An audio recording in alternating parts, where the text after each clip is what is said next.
arcades? Remember those things called arcades? Remember the things in the arcades? The video games? The big cabinets?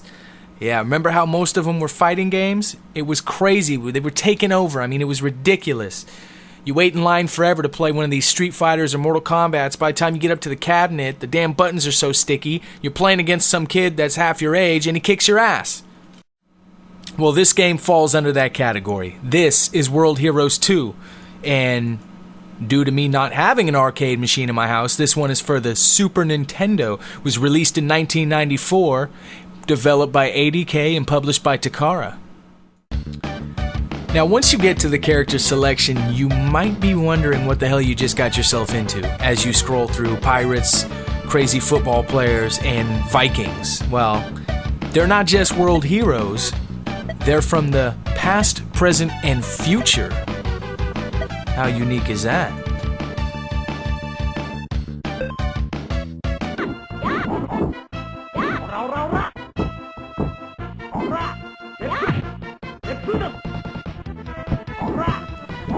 This game plays pretty much like any 2D fighter from the time. I mean, if you can play Street Fighter, you can play this. Seriously, just start doing Street Fighter moves, and before you know it, you'll have your moveset down. I mean, there's really no difference. It's good controls on the Super Nintendo. It feels pretty smooth. I really don't have any complaints. It's easy to pick up and play, you know?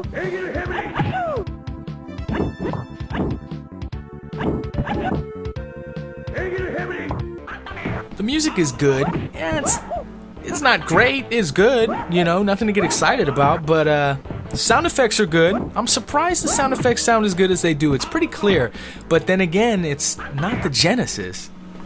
You know I'm just kidding. Who doesn't love Sega? You got two main modes of gameplay. You know, typical normal game is set up like most fighters.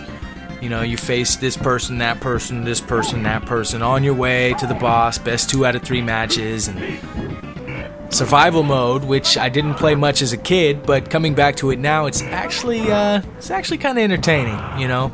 In survival mode, you battle it out with kind of like a tug-of-war style life meter.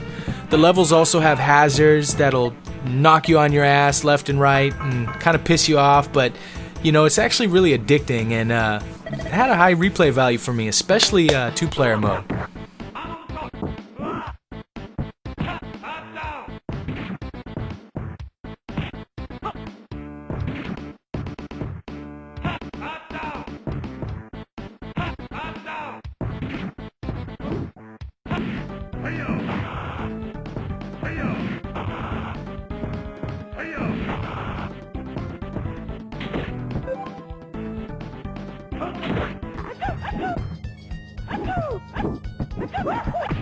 Damn, this has got to be like at least the 4th Bruce Lee ripoff in a fighting game, right?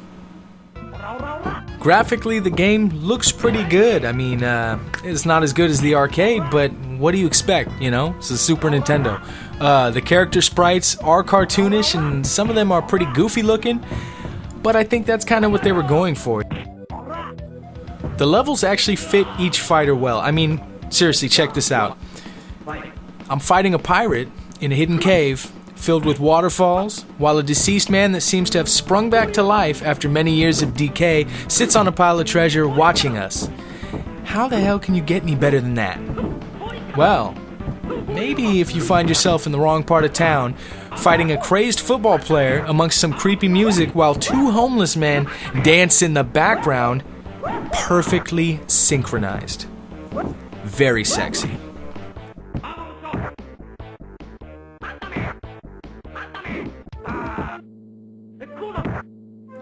If this guy doesn't want to be a Hulkamaniac, I don't know who the hell does. This guy's awesome. As a kid, I actually thought this guy was Hulk Hogan, and I guess that's what they were going for, you know, capitalizing on the weak minds of young children that don't know any better, and doing so with no shame.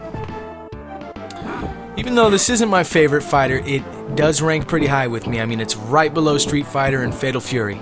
It's definitely in my top 5. I played it a bunch as a kid. I still dust it off to this day.